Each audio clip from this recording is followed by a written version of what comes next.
Everyone, welcome back again. आपके पास फिर एक बार हम आए हैं एक छोटा सा टॉपिक लेके, जो कि बेसिक शिक्षा परियोजना है। ये छोटे छोटे टॉपिक्स हम आपको इसलिए पढ़ा रहे हैं क्योंकि बहुत से लोग इस छोटे टॉपिक को बहुत लाइट लेते हैं कि अरे ये बहुत छोटा टॉपिक है, ये क्या एग्जाम में आएगा। लेकिन अक्सर ये पूछ लिया जाता है कि ये परियोजना कब लागू हुई, इसका लक्ष्य क्या था। अगर शॉर्ट में पूछेगा तो ये पूछेगा कि ये किस सन में लागू हुई। अगर थोड़ा सा लघु में पूछेगा तो इस परियोजना को लागू करने का उद्देश्य क्या था, लक्ष्य क्या था, इस सब बारे में आज हम प्रकाश डालेंगे।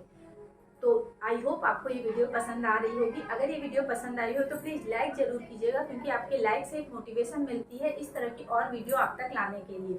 और हमें आप लोग सजेशन दे सकते हैं कि और हम किस टॉपिक पे वीडियो बनाएं जो कि आपको जानना है या जो पढ़ना है। एजुकेशन से रिलेटेड BA, MA, BTC जो भी आपका होगा, कोई भी टॉपिक हो, आप हमें कमेंट बॉक्स में लिख के बता सकते हैं कि इस टॉपिक पे हम नेक्स्ट वीडियो बनाएं। हम जरूर बनाने की पूरी कोशिश करेंगे। तो चलिए आज अपने टॉपिक पे चलते हैं। बेसिक शिक्षा परियोजना, कोई भी योजना लाने के पीछे सरकार का उद्देश्य बस यही होता है, शिक्षा की स्थिति यानी शिक्षा में जो गिरावट आ रही है वो क्यों आ रही है, उसको वो गिरावट दूर करने के लिए वो कोई भी योजना लाए। बेसिक शिक्षा योजना में ये लाया गया था स्पेशली छोटे बच्चों के लिए, ताकि उनकी शिक्षा की गुणवत्ता में सुधार हो सके। इस योजना का आरंभ अक्टूबर 1992 में हुआ था। इस योजना का लक्ष्य क्या था, क्या सोच के ये योजना बनाई गई है, पॉइंट में आइए वो देख लेते हैं। पहला है संस्थागत क्षमता की वृद्धि। इनका उद्देश्य ये था कि बेसिक शिक्षा निःशुल्क दी जाए, यानी प्राइमरी स्कूल की शिक्षा बालकों को निःशुल्क दी जाए। उसमें वो जो कार्य कर सकते थे सरकार, इस योजना के तहत वो लाने की कोशिश किए थे। नेक्स्ट है गुणवत्ता में सुधार तथा पूर्णता।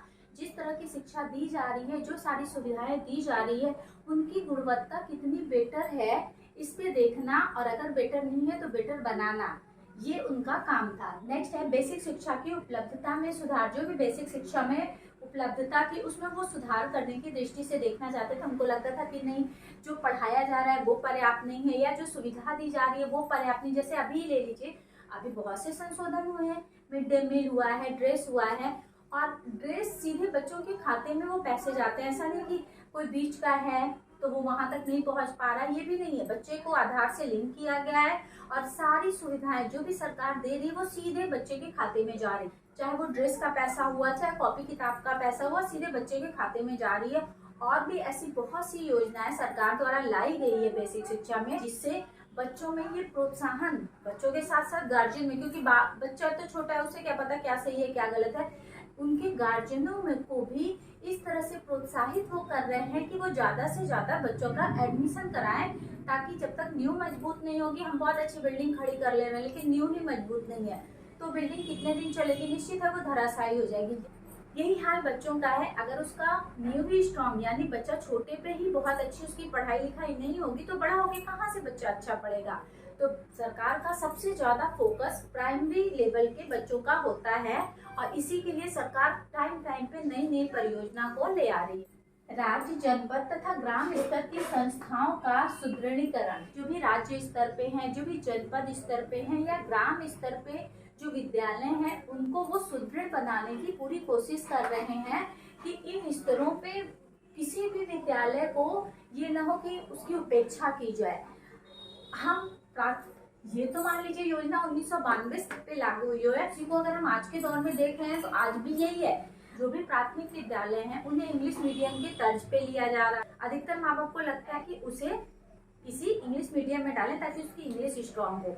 तो इसी तर्ज को देखते हुए प्राथमिक विद्यालय काफी हद तक इंग्लिश मीडियम बनाए जा रहे हैं। उनको और आकर्षित करने के लिए उनका बाउंड्री काफी आकर्षित बनाया जा रहा है, पेंटिंग वगैरह की जा रही है।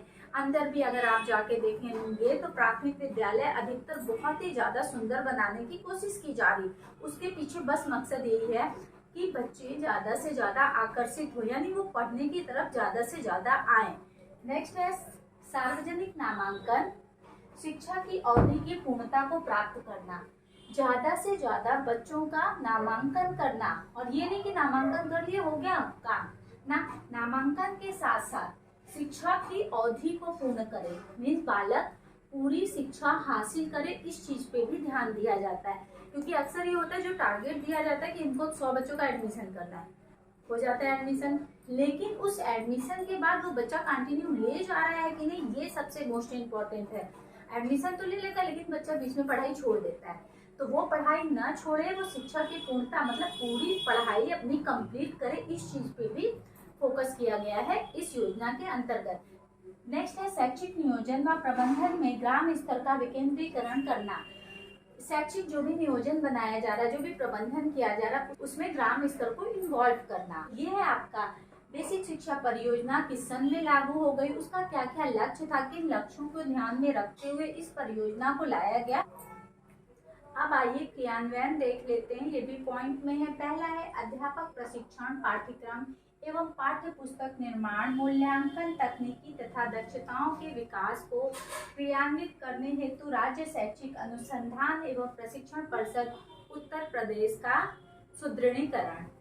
ये सब बोर्ड पे लिखने का मतलब ये होता है कि आप लोग अक्सर नोट्स मांगते हैं कि मैडम नोट्स दे दीजिए, तो इतना नहीं हो पाता क्योंकि जगह जगह से हम ये चीज़ें लिखते हैं, तो इसलिए बोर्ड पे वो सारे टॉपिक लिख लेते हैं जिसके बारे में हमको डिस्कस करना है, ताकि आपको भी, अगर हम हट रहे हैं थोड़ी देर के लिए स्क्रीन पे रहने देते हैं, आपको चाहिए तो स्क्रीनशॉट लेके आप उसका नोट्स भी बना सकते हैं, क्योंकि ये पूरा नोट्स के ही अकॉर्डिंग हम लिखते ही हैं।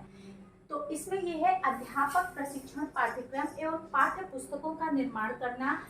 ऐसे पाठ्य पुस्तकों का निर्माण किया जाए जिसमें अध्यापकों को प्रशिक्षण करने के बारे में बताया गया हो। मूल्यांकन तकनीकी, अगर अच्छे से मूल्यांकन नहीं किया जाएगा तब तक हम किसी नतीजे तक नहीं पहुंच सकते हैं। विकास को नया रूप देने के लिए राज्य शैक्षिक अनुसंधान एवं प्रशिक्षण परिषद की स्थापना की गई है। नेक्स्ट है आपका शैक्षिक गुणवत्ता हेतु डाइट को दायित्व सौंपा गया है कि शिक्षा की गुणवत्ता को टाइम पे चेक करते रहें। उनका उद्देश्य ही यही होता है कि वो जो भी शिक्षा चल रही है उसका एकाएक निरीक्षण व परीक्षण करें और ये जाने कि जो शिक्षा दी जा रही है बच्चों को, या जो सुविधा दी जा रही है वो बच्चों तक पहुंच रही है कि नहीं, सही शिक्षा उनको दी जा रही है कि नहीं। इसका उद्देश्य केवल इतना ही है। नेक्स्ट है इस योजना के अंतर्गत विद्यालयों में कार्यानुभव एवं विशिष्ट बच्चों की शिक्षा योजना प्रस्तावित की गई है। इसमें उन बच्चों को जो कि विशिष्ट बच्चे, कुछ खास बच्चे हैं, कुछ विकलांग बच्चे, इन सबको ध्यान में रखते हुए शिक्षा मुहैया कराने की नीति अपनाई गई है। नेक्स्ट है ब्लॉक स्तर पर समस्त आधुनिक शैक्षिक उपकरण उपलब्ध होने चाहिए और जन जागरण एवं संप्रेषण की सुविधा उपलब्ध कराई जाए। वो सारे आधुनिक उपकरण ब्लॉक स्तर पर उपलब्ध होने चाहिए जिससे संप्रेषण मीन्स विचारों का आदान प्रदान करने में सुविधा हो। वो सारी चीजें क्या है, अभी तो फिलहाल मीडिया ही है, मीडिया के थ्रू ज़्यादा से ज़्यादा, इसीलिए बच्चों को ये सरकार द्वारा लाई गई योजना में ये भी था कि बच्चों को ऑनलाइन, जो कोविड के सिचुएशन में ऑनलाइन सारी पढ़ाई हो गई थी, तो ये हुआ था कि इतना पैसा अभिभावकों के खाते में डाला जाता था ताकि वो मोबाइल खरीद के बच्चों को पढ़ाई में बाधा ना हो, इसलिए उनको मोबाइल खरीदवाने के लिए उतनी अमाउंट उनके बैंक में डाल दी जाती थी।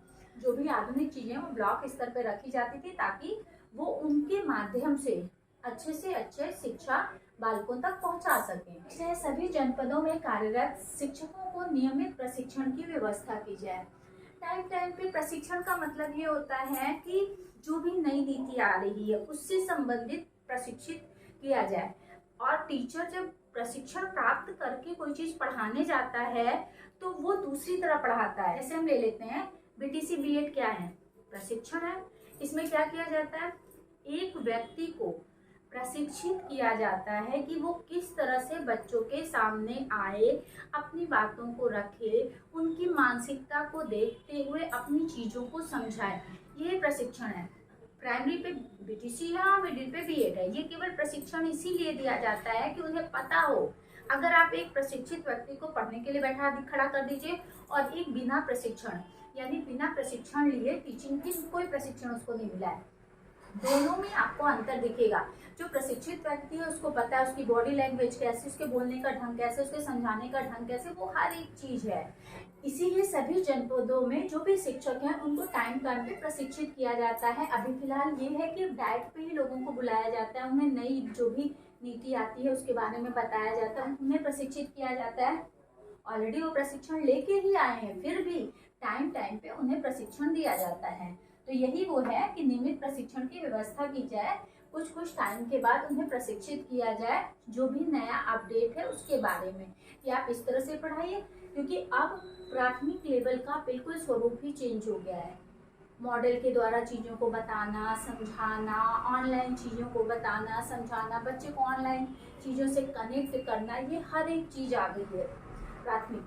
क्योंकि प्राथमिक विद्यालय में कभी आप सर्वे करके देखिएगा, अगर कोई आपके घर का बच्चा पढ़ता होगा तो आसपास या विद्यालय होंगे वहाँ जाके देखिएगा, काफ़ी चीज़ों में आपको सुधार दिखेगा। नेक्स्ट है क्षेत्रीय आवश्यकता को ध्यान में रखकर बालिका शिक्षा, शिशु शिक्षा केंद्र या अनौपचारिक शिक्षा की व्यवस्था करना। जो भी क्षेत्रीय आवश्यकता हो वहाँ की आवश्यकता के अकॉर्डिंग ये ध्यान देना चाहिए कि बालिकाओं को शिक्षा किस तरह दें। क्योंकि अक्सर आप घरों में देखेंगे बालकों को शिक्षा पे तो ध्यान दिया जाता है, लेकिन बालिकाओं की नहीं। तो इस चीज़ पे ध्यान दिया जाए कि बालिकाओं की शिक्षा कैसी हो, शिशु शिक्षा किस तरह दी जाए और अनौपचारिक शिक्षा, इन सब का ध्यान दिया जाए। जो भी वहाँ आसपास का एरिया है उसके अकॉर्डिंग वो शिक्षा उन्हें दी जाए। तो आज का ये एक छोटा सा टॉपिक था। आई होप आपको ये वीडियो पसंद आई हो। अगर ये वीडियो पसंद आई हो तो प्लीज़ इस वीडियो को लाइक कीजिएगा। मेरे चैनल पे फर्स्ट टाइम है तो मेरे चैनल को सब्सक्राइब कीजिएगा। इस वीडियो को ज़्यादा से ज़्यादा अपने फ्रेंड सर्कल में शेयर कीजिएगा।